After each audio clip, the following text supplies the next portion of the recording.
The film began with a raw, shaky news report from the front lines of the Iraq War. The footage showed two Iraqi militants capturing and dragging away a wounded American soldier, Sergeant Virgil Shroom. Suddenly, a 19-year-old Army specialist named Billy Lynn bravely broke cover and charged through heavy fire in a desperate attempt to save his superior. Though he fought valiantly, Shroom was killed in the firefight. Because the entire heroic and tragic ordeal was accidentally caught on a journalist's camera, Billy and his unit, Bravo Squad, were instantly vaulted to national hero status back home.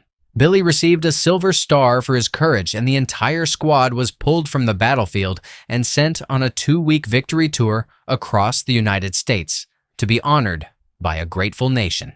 After a whirlwind tour through several cities, Billy and his squad arrived in Dallas, Texas for their final stop, which coincided with Thanksgiving Day. They were the special guests of the owner of the Dallas Cowboys football team, invited to watch the big game and be honored as part of the massive halftime show. Welcome, heroes of the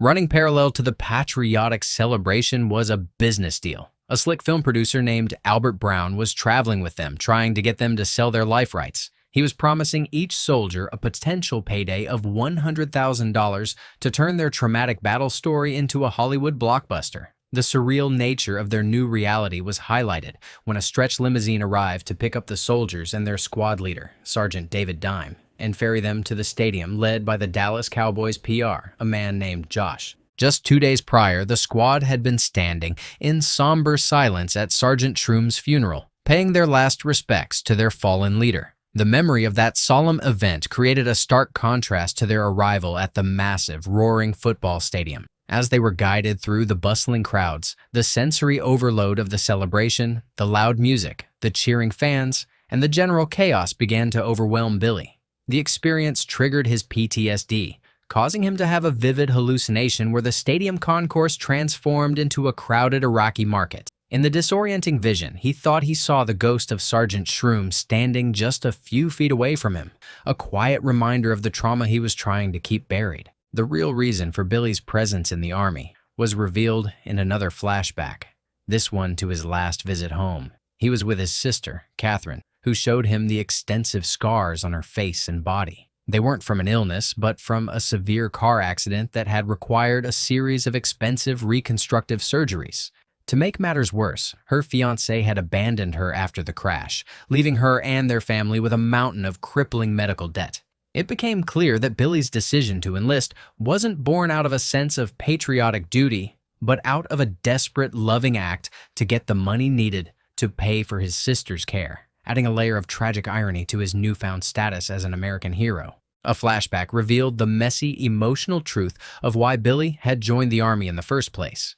Sometime before his deployment, his sister Catherine had been in a devastating car accident that required extensive surgeries and left her with significant scarring. To make matters worse, her fiancé, unable to handle the situation, abandoned her while she was still in the hospital. Enraged and fiercely protective of his sister, Billy took a crowbar to the ex-fiancé's prized sports car, completely destroying it. The act landed him in court, facing serious jail time. The judge, seeing a young kid who had made a dumb, emotional mistake, offered him a way out: enlist in the military. Billy took the deal, seeing it not only as a way to avoid prison, but also as a means to help pay for his sister's crippling medical bills. His troubled past was known to his commanding officers, Sergeants Shroom and Dime, from the very beginning. Back in the present day, Billy and Bravo Squad were being paraded around the massive football stadium. They were guided by Josh, the public relations man, to a meet and greet with the charismatic owner of the Dallas Cowboys, Norm Oglesby,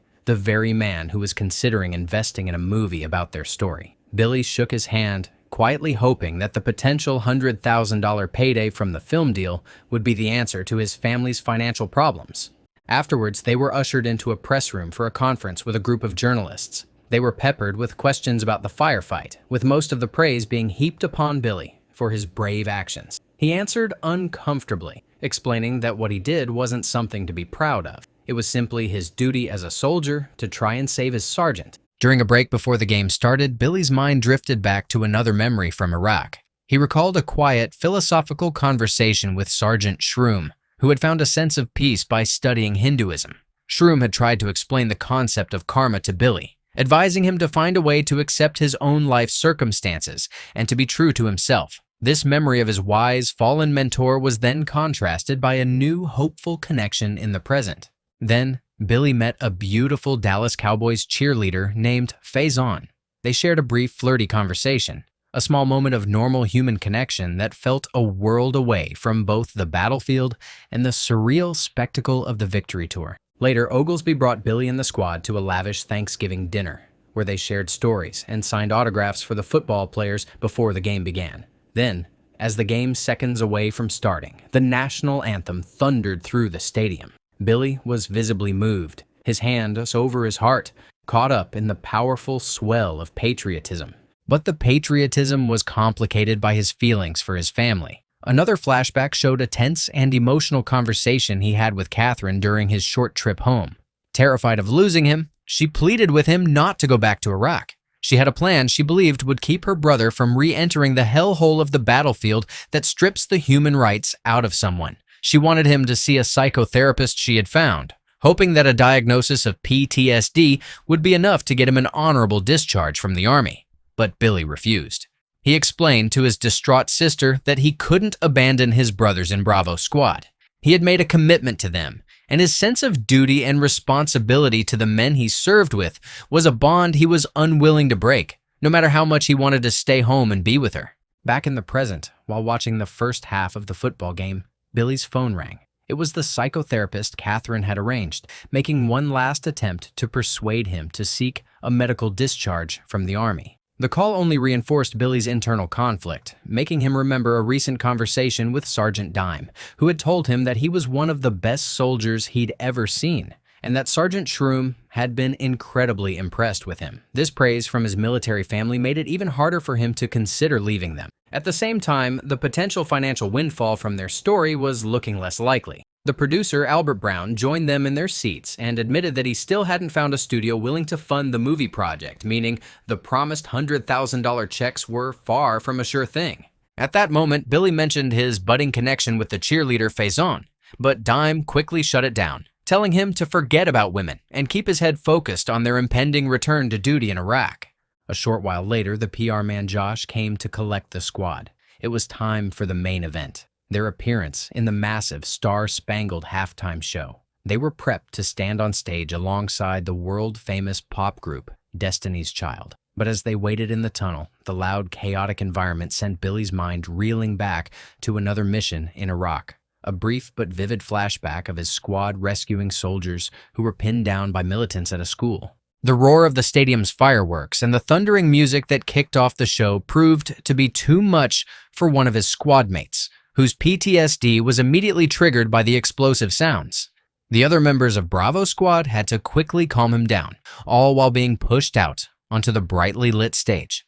As the pop music blared, Billy was escorted to the center of the stage, surrounded by dozens of dancers in a tightly choreographed routine. The overwhelming sensory experience, the flashing lights, the cheering crowd, the booming music, all caused him to completely disassociate, plunging him into a full, vivid flashback of the battle that had made him a hero. He was back in Iraq, his squad engaged in a brutal firefight with insurgents hidden on the rooftops. He relived the moment Sergeant Shroom was shot and trapped in the open. He saw himself making the impulsive, heroic decision to run through enemy fire to get to his sergeant's side. The memory was visceral and terrifying. The desperate struggle to treat Shroom's mortal wound, the sudden appearance of an Iraqi militant, the brutal hand-to-hand combat, and the final tragic moment of his sergeant dying in his arms. Billy only snapped back to reality when the music stopped, realizing with a jolt that the entire halftime performance had passed by without him even being aware of it. Disoriented and on edge from the traumatic experience, Billy and the rest of Bravo Squad were being herded off the stage by the crew. Their raw nerves and combat-honed instincts clashed violently with the civilian world when a group of stagehands began to aggressively push them to get them out of the way. The soldiers, perceiving a threat, reacted instinctively, and a full-blown brawl broke out.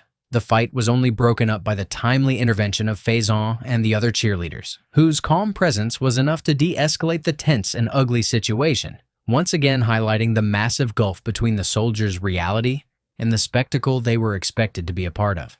As the second half of the football game began, Billy and the rest of Bravo Squad returned to their seats, the surreal spectacle of the day continuing around them. Their brief respite was cut short when they were summoned by the team owner, Norm Oglesby, for a final meeting to discuss the movie deal. Along with the producer, Albert Brown, they were led to a private suite where the reality of the situation came crashing down. The big life-changing payday of $100,000 per soldier that had been floated was now completely off the table. Instead, Oglesby made them a lowball offer of just $5,500 each for the rights to their life-altering traumatic story. When Sergeant Dime and Billy balked at the insulting offer, Oglesby launched into a self-serving, patriotic speech about how their story didn't really belong to them, but to the American people, and that his offer was more than fair. The blatant attempt to exploit their experience for his own profit was the last straw.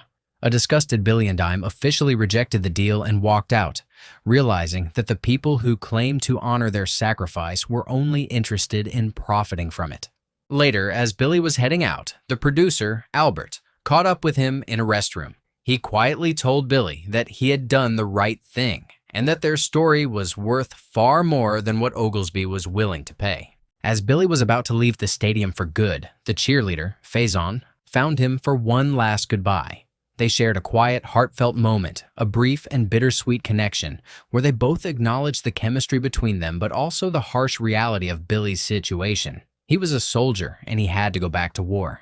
They parted ways with the hope that they might see each other again someday. A small, sad glimpse of the normal life Billy was leaving behind. Billy and his squad's path out of the stadium was blocked by one final confrontation, as the same aggressive stagehands from halftime started another fight with the squad. The brawl was quickly broken up by a military police officer who had been assigned to escort them. Just as they were about to board the limousine that would take them away, Billy's sister, Catherine, appeared, having driven all the way there for one last desperate plea for him to stay home. He listened to her, but his decision was made. He couldn't abandon his brothers in Bravo Squad. With a heavy heart, he gave his sister a long final hug, a sad farewell, before he climbed into the car to return to his duty. As Catherine left the spectacle of the stadium, Billy was finally alone with his thoughts. He closed his eyes and had one last vision. He saw a Humvee 8 in front of his very eyes and entered it. Sitting beside him was the late Sergeant Shroom, calm and philosophical as ever. His wise, kind mentor gave him some final words of encouragement, a vision of peace and acceptance that washed over him. Billy's long, strange, and disorienting halftime walk was finally over. He had made his choice, and he was at peace with it, ready to face whatever came next.